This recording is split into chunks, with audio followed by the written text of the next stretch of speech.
what has to happen is I'm not fighting against fascism. I'm not fighting against fascism. In fact, I'm demanding that white people fight against colonialism, because that's the salvation for everybody.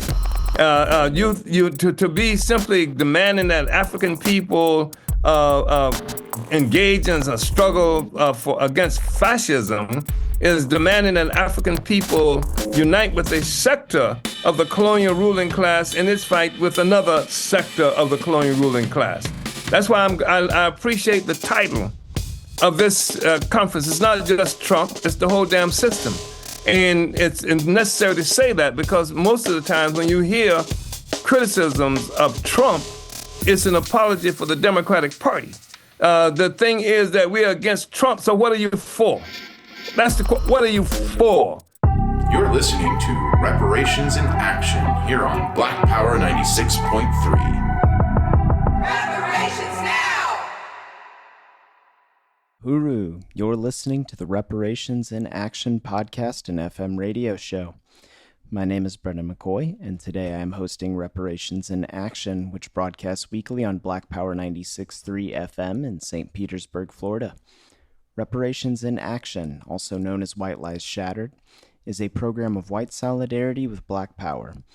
We believe reparations to African people is the key question of our times and is one that demands action on the part of European or white people. As always, I want to start by saluting our leadership, Chairman Omali Yeshitela and the African People's Socialist Party, for leading the African Revolution and developing the theory of African internationalism and the understanding of the colonial mode of production. African internationalism is the theory and worldview of the African working class that guides the struggle for African liberation, in which we credit for all of the understandings and analysis provided on this podcast. I'd also like to salute Black Power 96, WBPU 96.3 FM in St. Petersburg, Florida, where this show is aired and recorded for our podcast.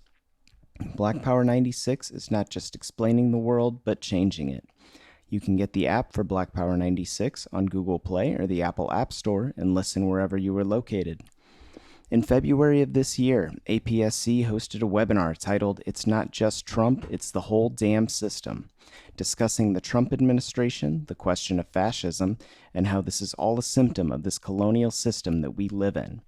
You'll hear from Chairwoman of the African People's Solidarity Committee, Penny Hess, Chair of the Uhuru Solidarity Movement, Jesse Neville, and Chairman of the African People's Socialist Party, Omali Yeshitela.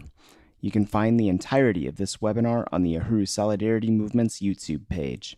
Without further ado, here's Penny Hess providing the overview for this discussion.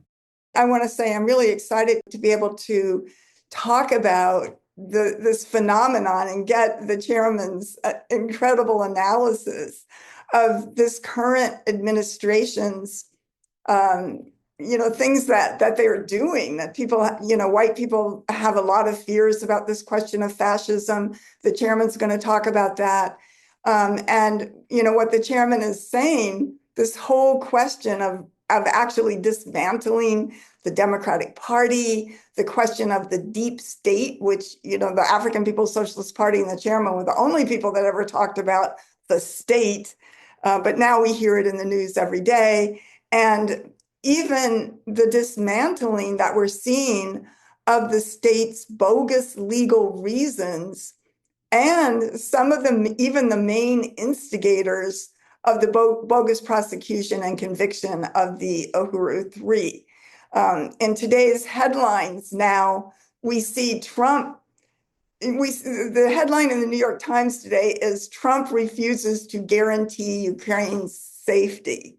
But just last week or last month or a few months ago, Zelensky was the darling of the white left from Ukraine. The Ukraine was the darling of the key issue of the U.S. government. And Zelensky has a $30 million mansion in Miami, by the way. Now he's a pariah. And Trump is meeting with Putin. So, the whole thing has been turned upside down.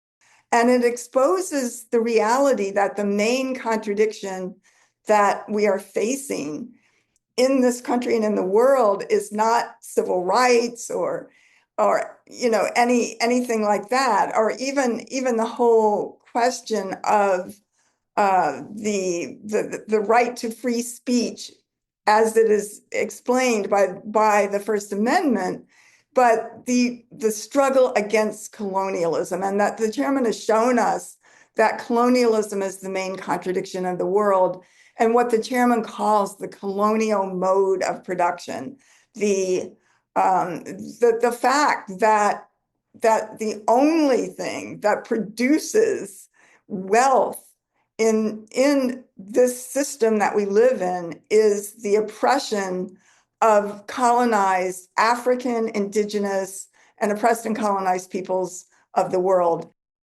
And I want to salute, I saw an article that Comrade Brendan sent out today about this young white Israeli hostage named Alexander Turbanoff, who was a hostage of Hamas for the last 18 months, who came out with a strong stand of support for the Palestinian people and saying that Israel was illegitimate and the land belongs to the Palestinian people. And it brings to mind a young man, a North American named Aaron Bushnell, a year or so ago, that self-immolated based on wanting to raise the colonial question and the right of the Palestinian people for their own liberation. And we know that the stand of Turbanoff and Bushnell are the stands that many white people are struggling to take. And they can find it here in the Uhuru Solidarity Movement under the leadership of the African People's Socialist Party and the Uhuru movement and the struggle for the liberation of Africa and African people everywhere.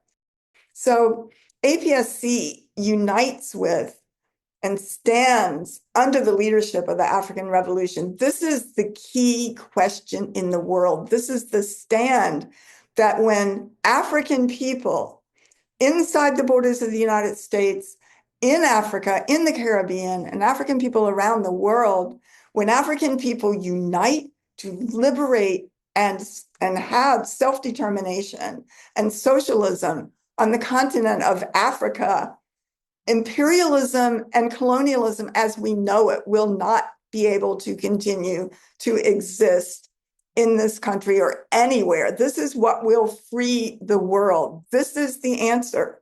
To fight for the liberation of the Palestinian people, to stand in solidarity with that means to stand in solidarity with the African liberation movement right here inside the borders of the United States.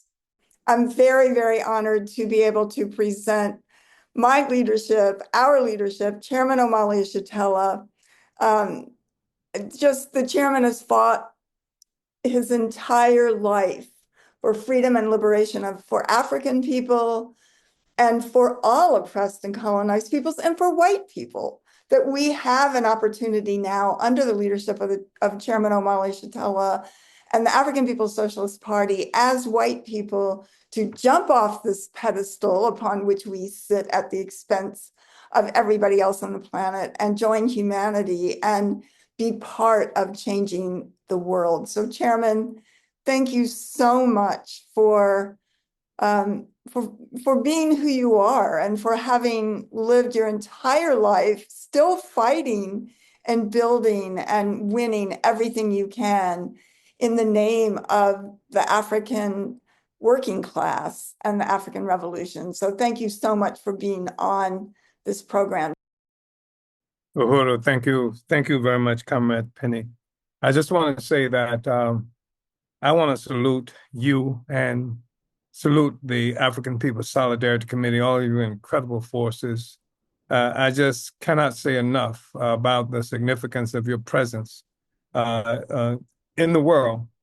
And your leadership, Comrade Penny, Comrade Jesse, and all of the other dedicated forces who are there, because from the very beginning, you've swum upstream. You had to fight against all kinds of notions reactionary notions, especially since the military defeat of the Black Revolution of the 60s, where people like Martin Luther King and Malcolm X were assassinated, Fred Hampton assassinated in this country, just some of the people in this country, Che Guevara in South America, and then Lumumba in Africa, and Nkrumah overthrown, and people like Sobukwe. Just a war that was being made against peoples who were fighting against this whole colonial mode of production. And so I think it's really important, the guts, the courage that you have exemplified in stepping forward, because I know some of the battles. I remember the battles that we had to encounter with the founding of the African People's Solidarity Committee. I remember those battles, and with so-called white leftists, and especially, in fact, the white leftists were the most vicious. They are the most scientific. They had the biggest rationale for why the white people, and especially white workers, should not follow the leadership of the African Revolution. So I just want to express appreciation to you and to all of the people who are supporters of the solidarity work that we do of the African People's Socialist Party, the struggle against colonialism. So anyway, I just wanted to say that. Uhuru. Uhuru, Chairman, thank you. Really appreciate those words, Chairman. Yeah, I want to say that, you made mention earlier on in your overview. It's not just the two fronts, as it's been characterized as the white left and the state and the colonial state, because it's also white people. And I think that's what makes you so significant, and the work that you do in the community so significant, and the whole reparations work that you've responsible for, and the fact that you're right there on Gravois, and with the big office that we are talking about now, with the big sign, unity through reparations. And because what it does is that, as you mentioned, there are all kinds of white people who want to be on the right side of the question. We've got examples most recently that we can talk about, even the Israeli in that was mentioned a moment ago as somebody we can talk about. So we have to give, although I don't like the notion that somehow he was a hostage. I mean, the Palestinians are the hostage in this question. The Palestinians, that he was a hostage, and they and the Palestinians, so they've got thousands in prison, and got thousands in what they call an open air prison in Gaza, and thousands who are under the hammer, thousands who cannot go from one place to the other without some white person saying that they can go. And sometimes even under those circumstances, they'll get killed. The real hostages was not this guy. And I'm glad he said some relatively decent things, but I really think that we have to get to the essence of the contradiction, and that is a certain kind of unity. That's what we are struggling against right now, that exists between settlers, population, the colonizer population, and the colonial state itself that's responsible. And so what we've done, and what you are doing now that's so remarkable and significant, is that we've given white people an opportunity to engage in a self-criticism for being there, for being participating in where the hostages are right next door to them.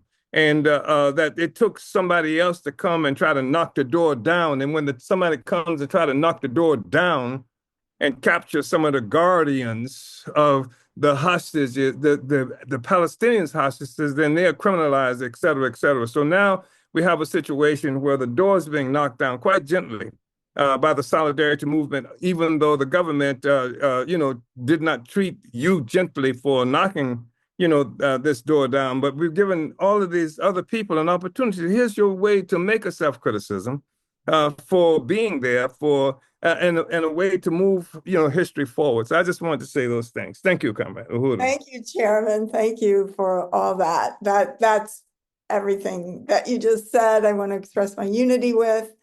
And I'm going to turn it over to my comrade, Jesse Neville, the Uhuru Solidarity Movement Chair. Uhuru. Uhuru, Chairwoman Penny, and Uhuru, Chairman. This Uhuru, is comrade. Profound discussion. And just salute this whole event. We're talking about Trump and how various forces are responding to it. There's a lot of fear and everything, but the African People's Socialist Party is not afraid.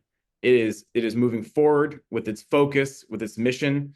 So could you say a little bit about what makes the African People's Socialist Party different from any other organization in terms of its goals, but even the type of organization it is, the makeup of the organization, and its overall objectives and political understandings?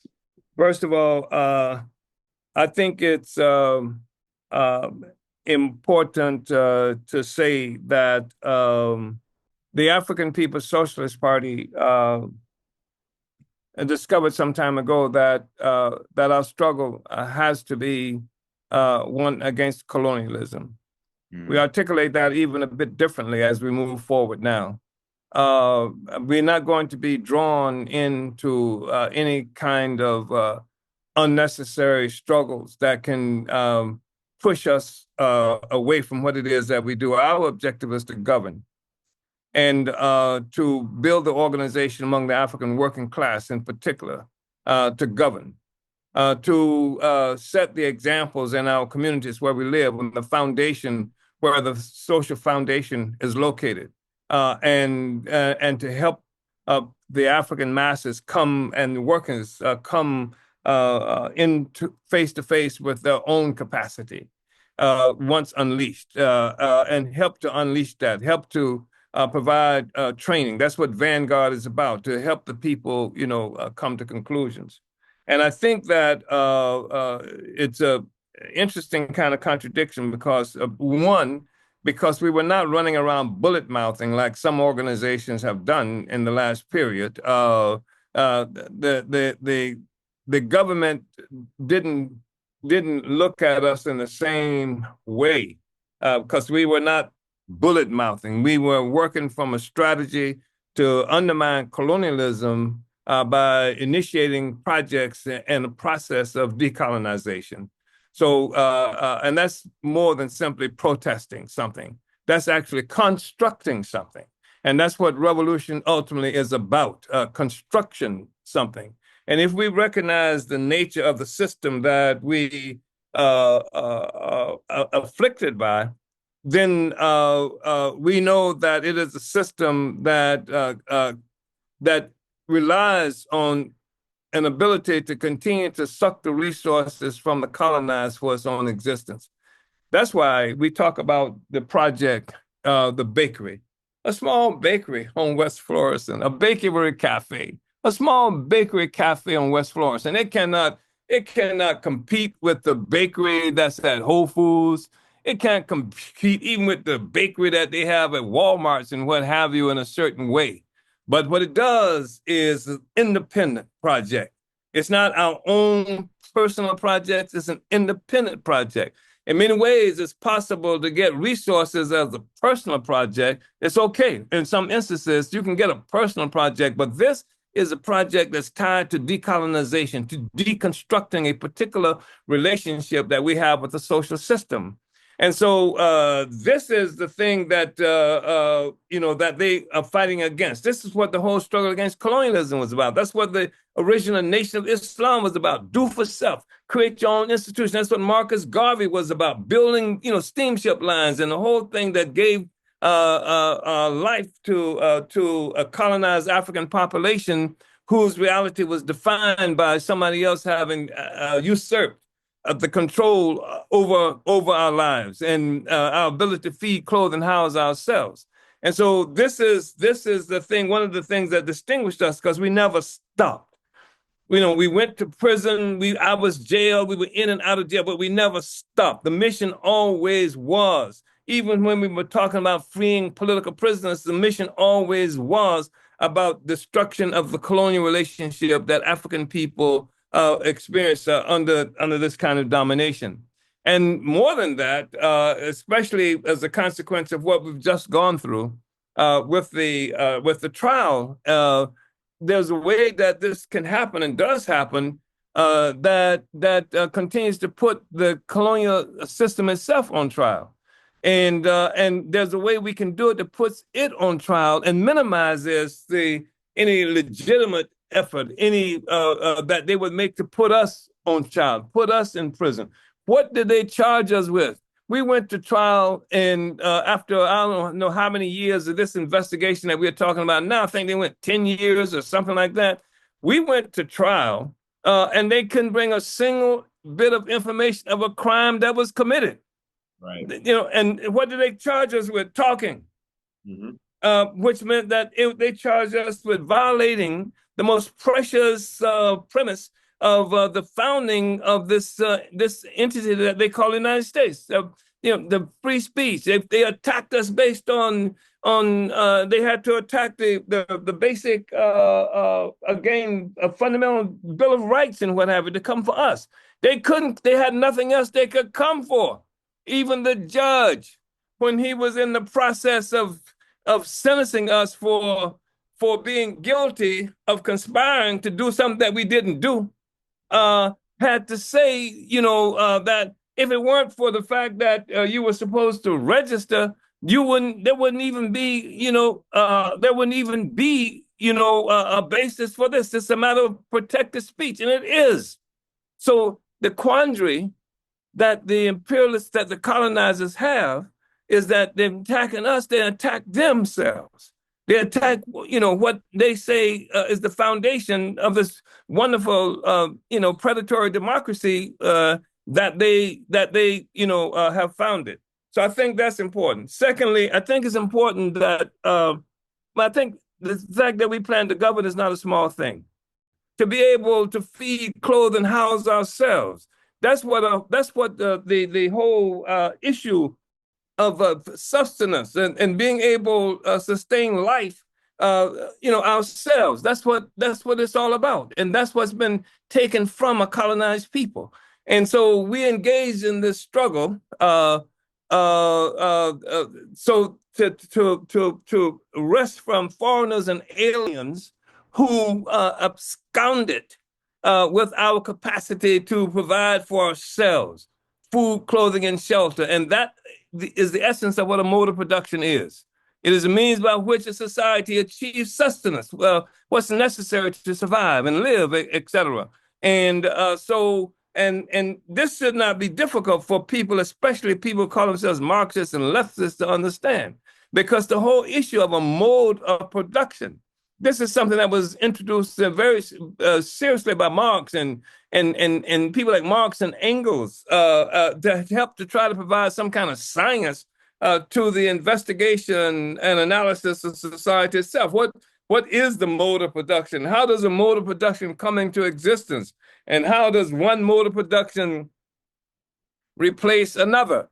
And there's a whole blind spot. There's, in the Marxist interpretation of the movement of history and this vertical trajectory that leaped over the question of colonialism. It characterizes us and colonized people as some kind of primitive accumulation. It uses us to define the development of white people in Europe.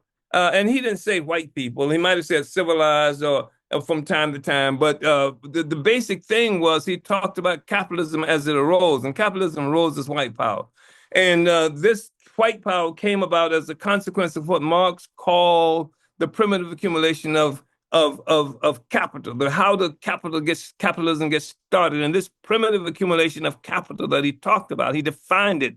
He didn't say it was a colonial mode of production. He said it was turning Africa into a warren for the commercial hunting of black skins. He said it was in turning the indigenous people in the Americas into the mines to bring up gold and silver and what have you. This is where it started. He said it was the brutality that was imposed on people in East India, etc., by the British even at that time. He defined the emergence and development of a world economy that was based on forced expropriation of value, a colonial mode of production that came into existence that gave birth to the capitalist system upon which these relationships that we're talking about exist right now. And this is required. This is necessary. The colonizers do what they have to do in order to maintain. And the other thing I want to say is I think it's really important for us to understand that when we talk about a mode of production, we're defining society. And society, the basic foundation of society is like the economic base of society. And then we are talking about the ideas and what have you, which are born from this base, and then which also are supported. The ideology, the philosophy, the that's necessary, that comes from it, and then supports it, and people. That's why you won't see in any society that's based on slavery or colonialism. You won't have a society based on slavery, based on colonialism, where there's a presumption of freedom for the people. It will not be there. They might call it freedom, but it's not for the people. This is one of the quandaries, one of the things that you will see when the Marxists talk about. They talk about how democracy is a form of the state, and they talk about how democracy, even when people looked at the so-called ancient Greek democracy that's heralded, by all of the civilized European people, they're talking about a democracy where only 20% of the people were free. 80% of the people in Greece society were enslaved and what have you. So that's a form of democracy that they talk about. And what we are talking about as a form of the state. And what kind of state you talking about? What kind of state power? What kind of society that you have? And you have to have a state apparatus that protect the relationships that exist in a society. And if it's based on slavery, that's what the military, that's what the forces are. Based on colonialism, all of that's there. And all of the arguments in the law, the legal systems, all the prisons and jails are going to be filled with people who colonized and enslaved, and, et cetera, et cetera, et cetera. So we're talking about a mode of production. We're talking about economic base, and we're talking about a superstructure upon which the ideas and of that base where they're born of, and they influence the base itself. Uhuru. You're listening to Reparations in Action. You just heard Chairman Omali Yeshitela speaking at the special APSC event, It's Not Just Trump, It's the Whole Damn System. Here's Chairman Penny raising the question of fascism. Uhuru, Chairman, this is so profound. I mean, this is an amazing, powerful, discussion and presentation that you're giving. And I just want to throw in this question, the question of fascism, that a lot of white people are talking about, and that you have a powerful analysis of. I love how you put it out and expose, the truth about that. So I just want to be sure and get this question in tonight. Yeah, I want to say something about fascism, but I think it's important. The statement that I make is not to minimize the threat of the system in a state of crisis. Mm-hmm. It is capable of doing all kinds of horrible things. But the thing that makes it distinctive is the fact that these horrible things are extended possibly into the colonial society itself, to the society of the colonizers. There's a presumption of democracy that exists for white people. And it is that capitalism was born in many ways as a democratic expression of a political economy that overturned feudalism, where, the divine right of kings was the basic, premise in that society, and the people had no rights. That's why they have a Bill of Rights. That's why they have a First Amendment when they stole this land and what have you. But it's a Bill of Rights and the First Amendment. It was freedom to oppress. It's what they want, freedom to oppress. And so nobody was talking about fascism when Leopold and the Belgians killed maybe 12 million Africans in Congo alone. Nobody was talking about fascism when the indigenous people in this country were slaughtered like beasts, like animals, or when they were murdered in Australia and New Zealand and places like that. There was no discussion of fascism. When there was normal torture that people were quite conscious of African people on these plantations, And when the fact that you had this system called convict leasing, it was not called fascism, nothing about fascism, because this was normal for colonized people. What was abnormal is what was happening to white people, which is why it was necessary to come up with a different characterization, because white people were separate from the rest of us. And there was a presumption of democratic rights that existed for white people that did not exist for Africans and Mexicans who are in cages in the borders and at the border in this country right now, and Palestinians who are being slaughtered like beasts, like in occupied Palestine, and where there's an open discussion of taking rights. I mean, where they're even having programs showing how you can buy Palestinian land even today. That land is not for sale to Palestinians. And the point is that this question of fascism has become a convenient kind of expression of a real peculiar and exclusionary rights of white people, of the colonizers. No, just look at New Zealand, look at Australia. As some examples, but look at North St. Louis, look at Harlem, look at what happened to Chocolate City in Washington D.C.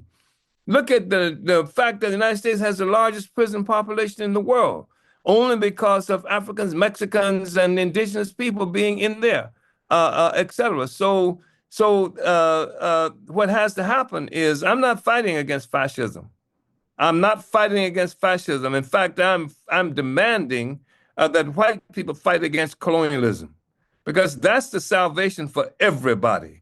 To be simply demanding that African people engage in a struggle against fascism is demanding that African people unite with a sector of the colonial ruling class in its fight with another sector of the colonial ruling class. That's why I appreciate the title of this conference. It's not just Trump, it's the whole damn system. And it's necessary to say that, because most of the time when you hear criticisms of Trump, it's an apology for the Democratic Party. The thing is that we're against Trump, so what are you for? What are you for? Well, they're for some imaginary stuff because they're not for the African People's Socialist Party. They're not for the Uhuru movement. They're not for the Mexican Liberation Movement, as opposed to being for Trump. So what are they for? They're for the Democratic Party. That's the alternative in one way or another. They're for some form of colonialism that does not disturb anybody. And that, we're not going to do that anymore. And that's one of the things I found so important about the Hands Off Uhuru, Hands Off Africa movement that we've just, we continue to build, is because it allows people to continue to engage in the struggle against the whole system, not Trump. We're not in this thing to fight Trump. We're in this thing to fight against colonialism. I want to say that we've just started this with a discussion around the Black Power Blueprint. And the Black Power Blueprint didn't drop out of the sky. It's a part of the struggle, part of our history as the party. You can go back from the very beginning. You will find us doing this, building, struggling for economic independence. And when we try to do it in a fashion that bring masses of African people into this process as well. And this is anti-colonial movement. We've said that. We've never not been a part of an anti-colonial movement. We've never not.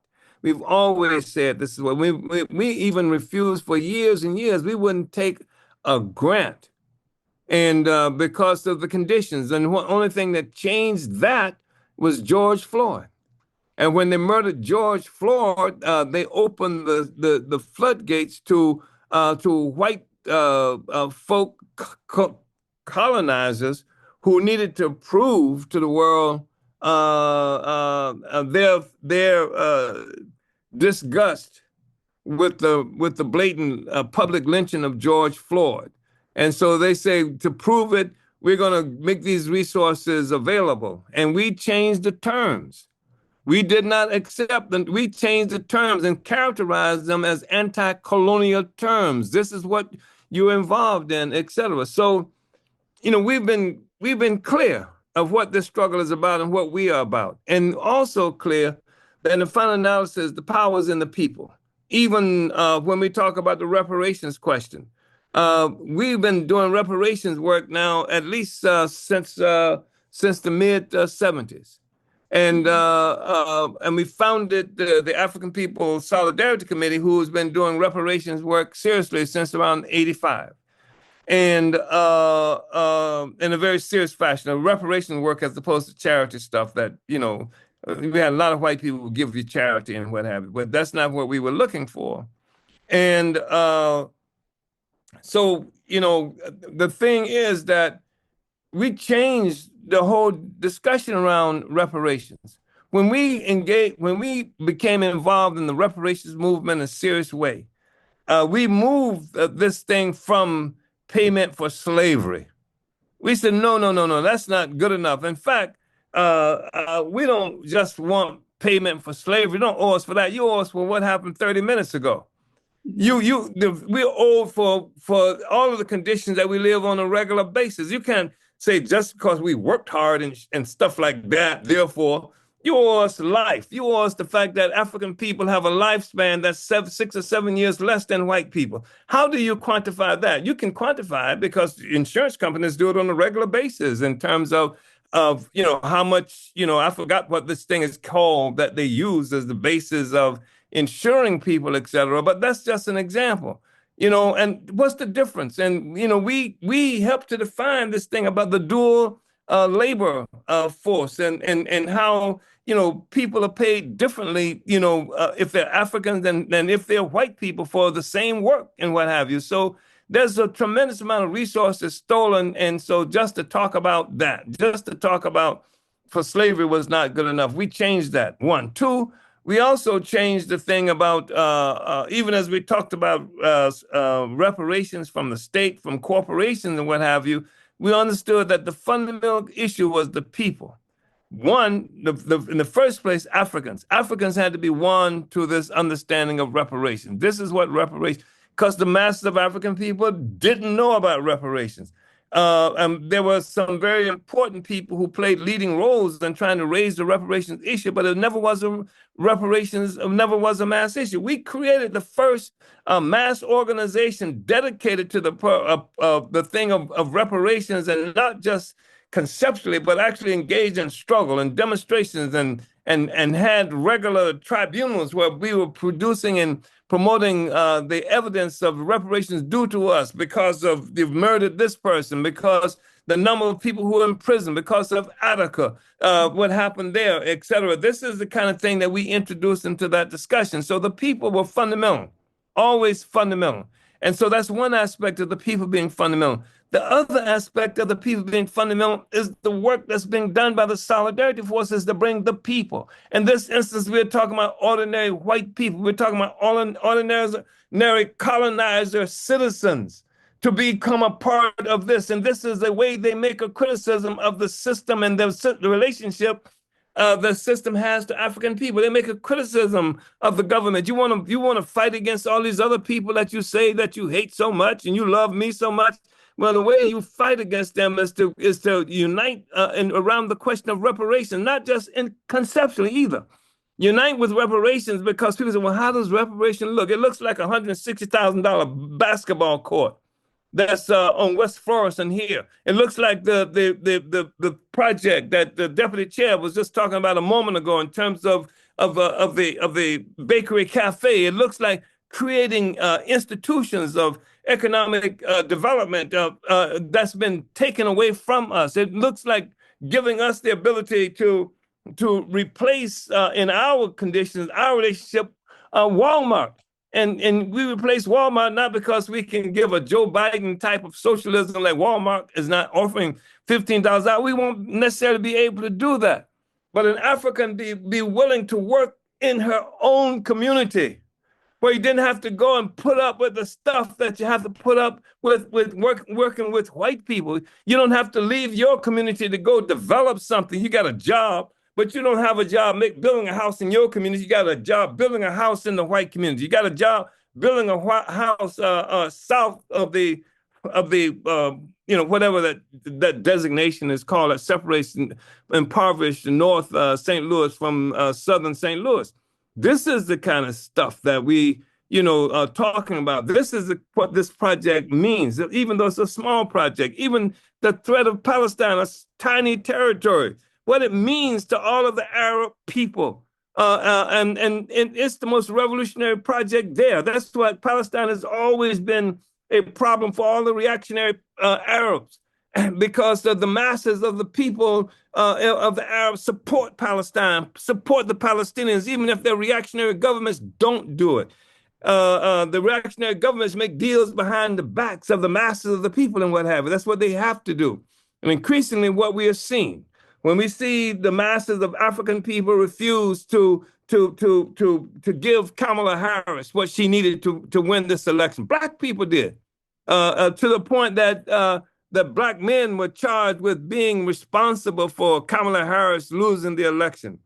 When we see the people reject, not just reject Harris and the Democratic Party, in part because of the murder of the Palestinians, and also because the Democratic Party and their African stooges have never done anything at all for African people, and that's not something that's being missed. We won't let that be missed. We've been complaining, we've been criticizing, we've been critiquing this all along, which is one of the reasons we were a problem for Biden and the Democratic Party too, why they had to attack us. Like there are leftists who would probably characterize us as right wing or something to that effect, because we are opposed to welfare slavery, and that's what it is. And there's nothing that's provided by the system. The liberals say they're doing us a favor, the Black community, by helping the poor Black people with welfare. But at the same time, they're talking about that. They deny African people the ability to feed, clothe, and house ourselves. And they initiate programs and projects to do that. Even the welfare thing, where people can't get these pennies if there's a man in the house. It requires broken families. It requires African children not having, a parent in the home. There's a whole billion-dollar industry associated with welfare. Really, I mean, they give welfare to huge agribusinesses that's responsible in the food stamps and all this other kind of stuff. I mean, they billions of dollars are in there, and it's a really critical aspect of the Democratic Party base. And there are thousands of people who have jobs, working in the welfare. Some of them, and perhaps many of them, maybe even most of them, I don't know, African people and whatever, because they have to give an African face to a lot of this stuff, and it provides jobs for them. But what about the masses of the people that is supposed to help? Nothing. Right. It's cruelty. It's another way of establishing a police regime that people come to your house that can make sure whether or not there's a man in the house. Your children on welfare, they become wards of the state. The parents lose control of their own children. You can't even come off welfare. You can't just say, I'm not taking it anymore. They send an agent to your house to make sure. I mean, this is the kind of stuff we live with, and this is the kind of stuff that's under assault right now, by the way. Much of this. There's a whole apparatus. I mean, even U.S. aid. People say, oh, now, Trump has stopped aid, and that's going to mean starving people. It's U.S. aid is a CIA operation. Yes.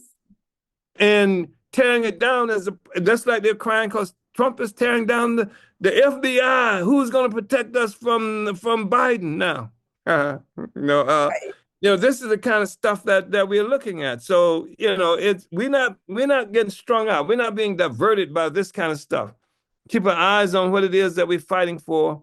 We want to neutralize the capacity of the colonizers to control us. And we've always said that the real democracy is centered on self-determination. Self-determination. That's democracy. That's what we said even before we start talking about the First Amendment and Bill of Rights as it relates to this case. That's where democracy is located, and that's the thing that we're going to continue to fight for. Uhuru. Yes, Chairman, thank you so much. This has been profound. Just the whole question for African people that the true expression of democracy is self-determination. This has been really, really powerful. Thank you, comrades. Thank you for the work that you do. And it's very courageous work that you do. All right, Uhuru, Chairman. Uhuru. Thank you so much. This relentless. Is relentless. And now we're going to go ahead. We'll get to our questions now. So, Chairman, you've talked about really kind of just how, such a critical moment in history right now, and how, people are coming to these realizations about, the system and this whole structure, that, they're coming to these realizations a lot quicker at this moment in history than before. And you've talked about Donald Trump just, tearing the mask off, just being maybe unwittingly honest about his intentions and everything. And with the White House putting out the Twitter "Long Live the King" post, and the sick AI video that they just released of like what they want a colonized Palestine to look like. Can you talk a little bit about how we can use that to kind of further, our mission, the African Revolution? Well, thank you, Carmen. Brendan, I'm sure you remember one of the more recent political reports to Congress, and perhaps it could have been a plenary, that I wrote how important it was that Trump was challenging all of these notions about how he was exposing even the media as fake news, and how the elections, he was saying he knew that they were bought because he used to buy them himself, and so he was doing all of that stuff, and I thought that was really important, and I think that that's why a lot of people voted for him, because I'm talking about white people who you may know that some white people who were Bernie Sanders supporters actually went over to Trump. And because at one point, Bernie Sanders seemed to be against the system too. He was talking about socialism and criticizing such and such. And Trump was making severe criticism. Everybody's disgusted with the way the system affects them and their perception of themselves and the world. So they were ripe for somebody who would come along and thumb the nose at the rulers in this country, and so they were ripe for that. And also, he made it possible for many people to even unleash some of their baser, kind of assumptions about the society and people. But so the thing is that our responsibility is, we've said that this was really important. We saw the media exposed in this process, African petty bourgeoisie exposed in this process. They had nothing. And I think the work we do, the biggest thing that we have now is that we do bring an alternative. The question is, how do we get to the people and make this alternative obvious? That's one of the reasons the government attacked us, don't want us to talk to anybody, attacked our right to speak, to travel, et cetera, because of the impact we were having and the leadership we were providing for people who were looking for real answers. We have the genuine answers, and that's what we have to find, how to be more effective in doing. How do we get to the people? And this is part of it, what's happening right now. And as long as we don't make the mistake, I believe, in becoming apologists for the Democratic Party, the solution that people look for to Trump is the Democratic Party. And that's a shaky damn solution. Nobody has any confidence or belief in even the Democratic Party. How much have you heard them say? How much have you heard them talking about and fighting against what they say Trump is doing? They're empty. They're an empty vessel. And so to try to go back to the Democratic Party or to become apologists for the Democratic Party would be a serious mistake. So I think we're on the right trajectory. No, Huru. So I think we've got one last question. Len asks, when MAGA talks about Trump defeating the deep state, what is the best way to respond to that using African internationalism? Huru, thank you, Len. We agree. We agree. That's we've been doing that for a while now. I mean, fighting the state. They characterize it as deep if they want to. It's like somebody being partially pregnant. The state is the state is the state. It's the state. So but I think that it's good for these issues to be brought to the surface. I think that it gives us an opportunity to describe and define what the state is. That's what we were saying. I wrote about this some time ago when they first started talking about the deep state. We know what the state is, but the people who just hear the words deep state, we can strip it. We can help people understand what the state is. Trump may not be a part of the deep state. The state is basic organization of coercion. The elections in this country, and certainly that's true of the presidential election, is essentially a nonviolent contest for control of the state. These are contending forces among the ruling class. The ruling class, generally speaking, is not a homogeneous entity, although Trump is forging them into more unity than we've seen in a long time, or at least the appearance of that. And they have these various different interests. And they run candidates. You won't see a presidential election, or you haven't seen, where the main campaign managers were like lobbyists of some major corporations or another. In 2016, there was something like 16 contenders. This might have been just for the Republican Party nomination. And which was a statement of that the rulers were split. And each of them had their guys. It was almost like every man for himself because of the crisis. So they each had their own persons out there, that they were fronting for this election. And in this instance, when Trump won this election, he did not capture the control of the state. He was an anomaly. And the state was still being controlled by other forces who were close to the Clintons and, et cetera, et cetera. He didn't control the state. So they gave him no peace. They started indicting people who were close to him, indicting people who were part of his cabinet. They ended up, indicting, Trump himself, et cetera. And that's because he didn't have control of the state. That's the state. The state is an organ of coercion. It is to protect the status quo. And the elections that we're looking at is this fight by the state. If they didn't have this process of the quote unquote democratic elections, you would have shootouts in the streets, but with people who were fighting for the interests of particular, economic forces, powers. They don't do that much in the open now. I mean, we've seen them assassinate people. I mean, even Trump now is in his fight against the deep state has used executive power to open up the files on the assassinations of the Kennedys and Martin Luther King, done by the state.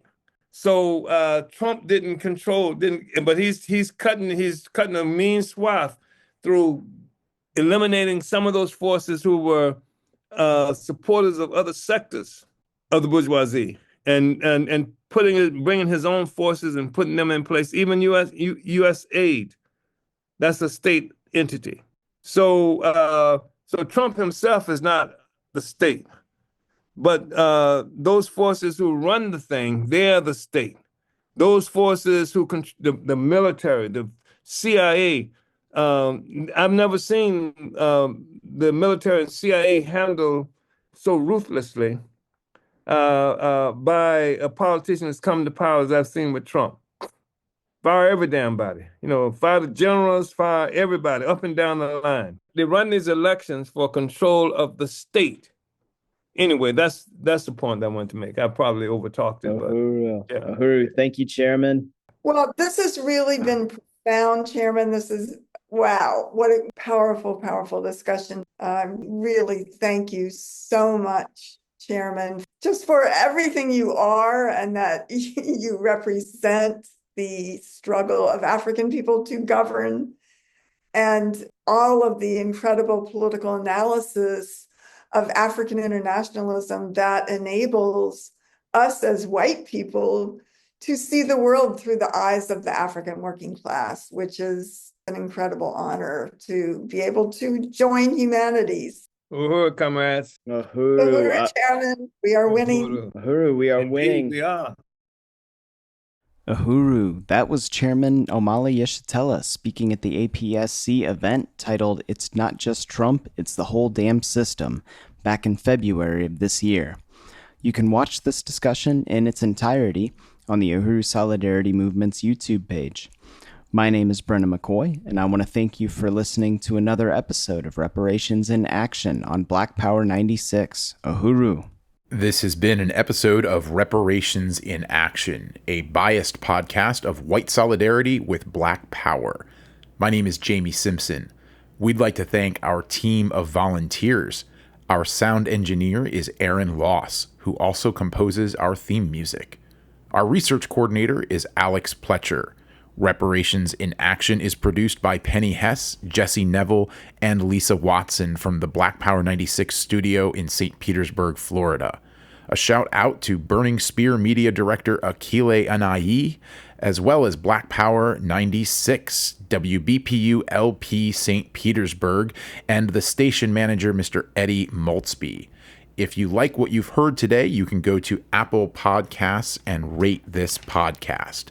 If you have questions, comments, suggestions, or if you would like to join our volunteer team, you can email us at ria@blackpower96.org. That's ria@blackpower96.org.